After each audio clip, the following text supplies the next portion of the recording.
महाराष्ट्र हादरलं. अल्पवयीन विद्यार्थिनीवर 59 वर्षीय व्यक्तीकडून लैंगिक अत्याचार. पिंपरी चिंचवडमधून एक खळबळजनक घटना समोर आली आहे. शहरातील एका 59 वर्षीय व्यक्तीविरोधात अल्पवयीन विद्यार्थिनीवर लैंगिक अत्याचार केल्याचा गुन्हा दाखल करण्यात आला आहे.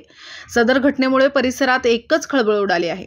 या गुन्ह्यात संचालकाला मदत केल्याच्या आरोपावरून पोलिसांनी अकादमीच्या माजी विद्यार्थिनीलाही अटक केली.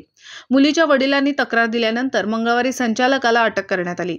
जेलमधून सुटल्यानंतर आता त्याने पुन्हा एकदा असं कृत्य केल्याने पालकांमध्ये संतापाची लाट उसळली आहे.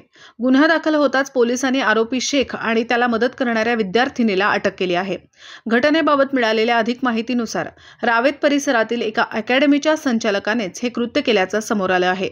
मी तुला फिजिकली डेव्हलप करेल, तू माझ्याशी रिलेशनशिप ठेव, असं म्हणत संचालकाने विद्यार्थिनीसोबत अनैसर्गिक कृत्य केल्याची तक्रार पीडितेने केली आहे.